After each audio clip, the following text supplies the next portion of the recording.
Hey everybody, this is Dave Dugdale, learningdslrvideo.com. Thank you so much for purchasing this course. You are going to learn a ton over the next few hours. We're going to cover exposure, picture styles, focus, white balance, a lot of stuff, and it's going to help you get up to speed really quickly.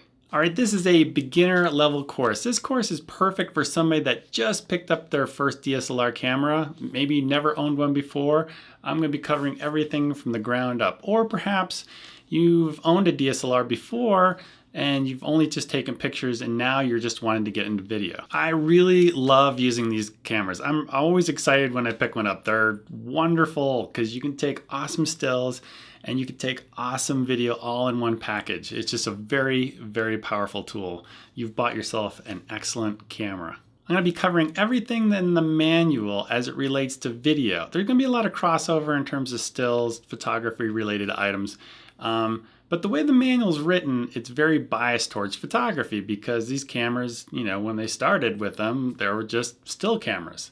So the camera manual is written in a very biased way towards photography, and they have a little sliver of a section on video, but we're going to be covering a lot of stuff, not just what's in the manual, but a lot extra stuff as well. I want to quickly talk about things I'm not going to cover in great detail. We are going to cover items like, for instance, a viewfinder and what it does, but I'm not going to really teach you how to use it. I'm going to teach you the purpose of what it does, but not exactly, how to use it effectively. Or, for instance, the theory behind an ND filter and why you would want to use it, but not really go into great detail on how to use an ND filter.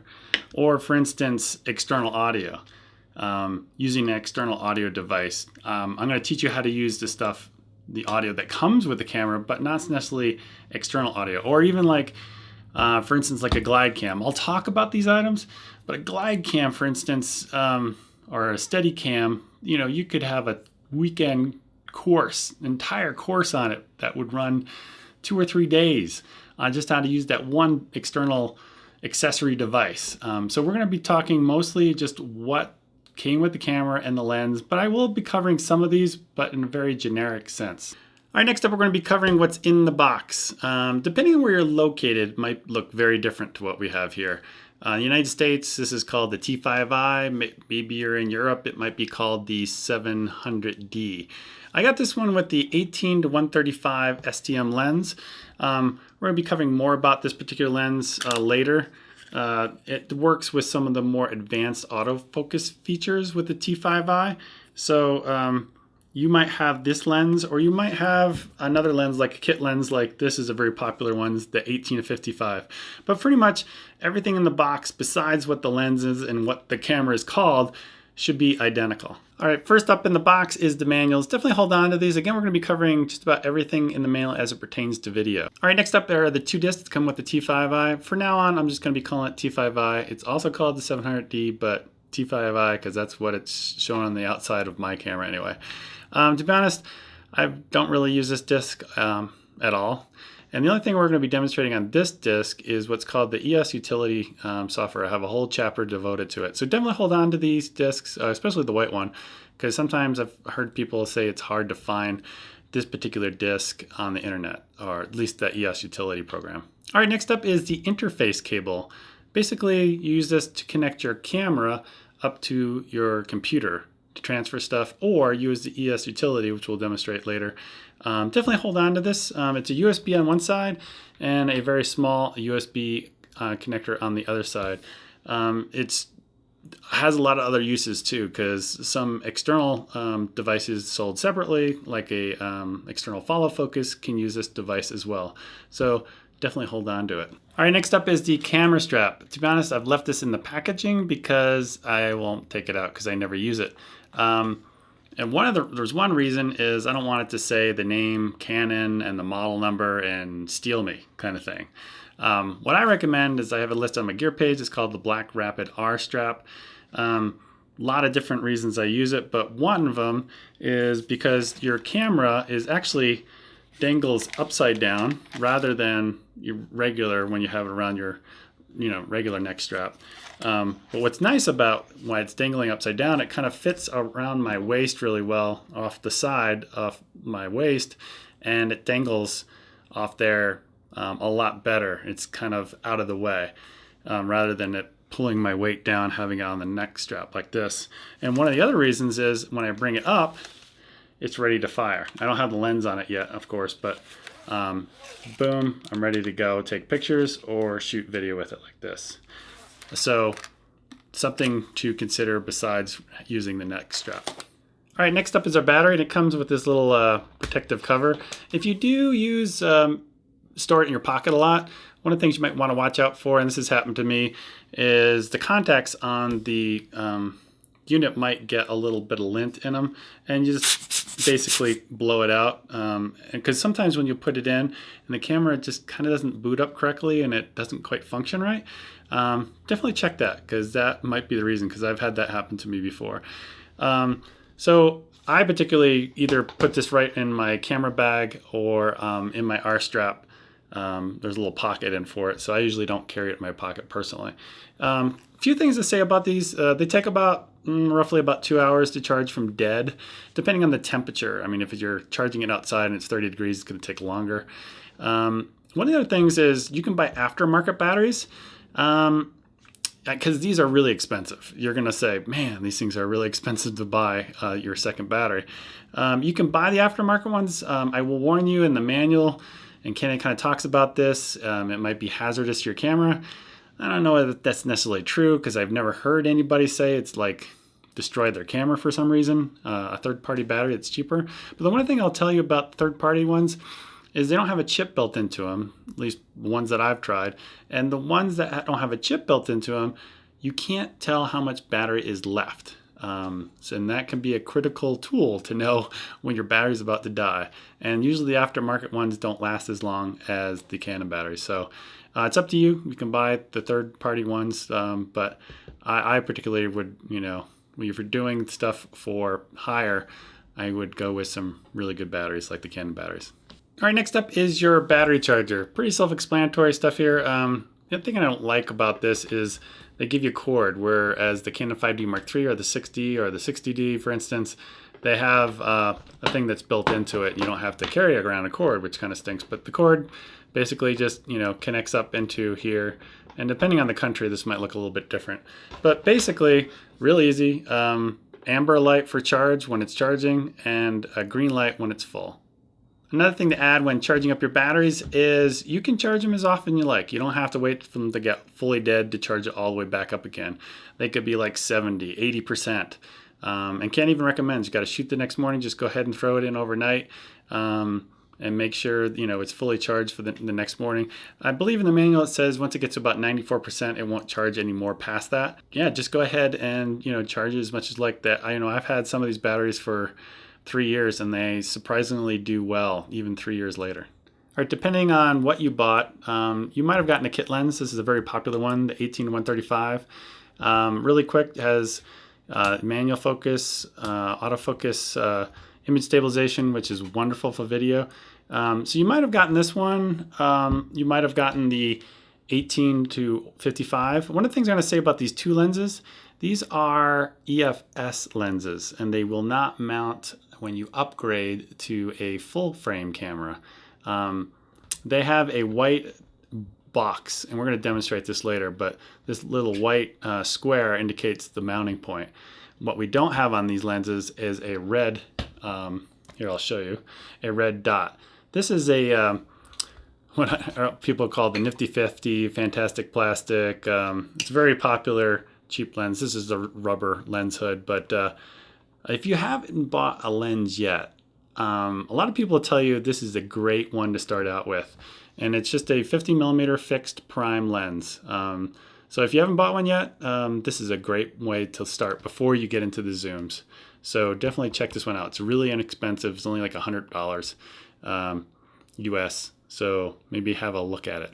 All right, last but not least is the actual camera body. A couple precautions before you start using it. I can give you some experience here. These cameras are not waterproof. You can't dunk them in a bucket of water and expect it to survive. What'll happen is especially here in Colorado, I've gotten snow on this thing before. Well, I'm talking experience. I'm talking about the Canon T5i, which is designed pretty much the same way in terms of it doesn't have weather sealings around these buttons or dials and stuff like the Canon 5D Mark III would, where you can stick it out in somewhat foul weather and expect it to live. This is not rated for that kind of experience. So you can get some light mist on it. You can get some snow on it as long as it's not super wet snow. That'll work fine. That's just from my experience. If you want it to last a really good long time, just don't take it out in any sort of precipitation. The other thing is heat. You don't want to like keep this in your car all the time. And if you live like in, for instance, a really hot area like Arizona and the car gets up to a temperature of 125 degrees, well, it's going to break down the lubricants because it's got mechanical shutter in it. And you don't want those oils and lubricants to break down with that really high heat, and it will, degrade or lower the basically lifespan of your camera. So two things to definitely keep in mind. One of the things on the heat, I know some people that live in that really hot environment will actually have a cooler in the car with a bed of ice, and on top of it they'll have, won't have the camera in ice but above it, so it keeps at a decent temperature while you have it in your car.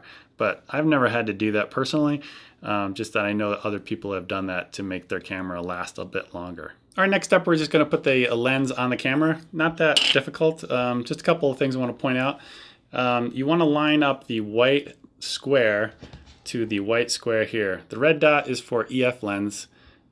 White square is for EFS lens, and this is an EFS lens. So you just basically line up the two and rotate until it clicks. And there's a little release where you can pull the lens off. All right, and one other quick tip is you don't want to point your body towards the sky like this where dust can fall down into the sensor. Couple quick tips. I usually mount holding it down at an angle and I mount this way, especially in dusty environments. If it's in an office like this, it's not that big of a deal. But if you're out like on a sandy beach and there's blowing sand, or you got sea salt, maybe on a boat and there's mist flying in the air with sea salt in it, definitely want to be really careful in those type of environments so stuff doesn't get onto your sensor. All right, next up, we're going to put the SD card in. We're going to cover more about SD cards, but they're only can go in one way. It's slotted, so you can't turn it this way. For instance, it's not going to go in. It's keyed. So you just go in until it clicks, and then you close the door, and that's pretty much it for the SD card. All right, the last thing we need is power. So pretty self-explanatory, putting the battery in. It only goes one way. You can't put it in this way. The only way you can put it in is that way until you'll hear it. And there's a little release there, and it pops right out. And then you just close the door. It won't shoot unless you close the door all the way. So if something's not quite working correctly, make sure the door is shut all the way. All right, next up, we're going to turn the camera on. It comes in the easy green mode, which we'll talk about later on the main dial. But the first screen you're going to get is, no, I am not in London. I want to set my time zone and all this good stuff. So basically you hit the center set button and then you can go up and down. For me, I live in Denver, so it's all the way down to, I live in the Denver area anyway, Denver time zone. And then after you're done with that, just go ahead, go down and say okay. And then we're going to set the time. Okay, for me, this I think is an important thing.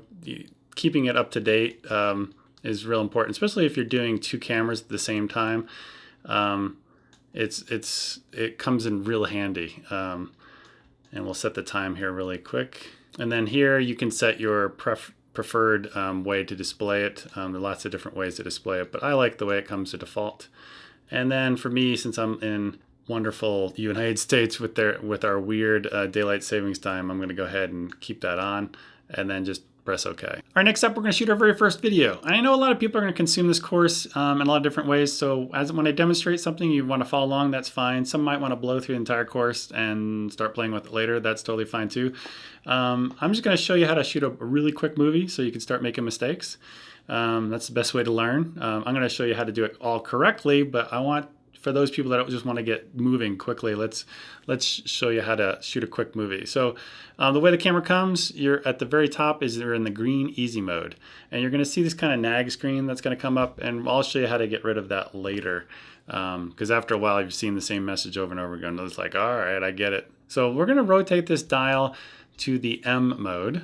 and it's going to say manual exposure. And I'm going to go ahead and flip this main power switch all the way forward to the movie setting.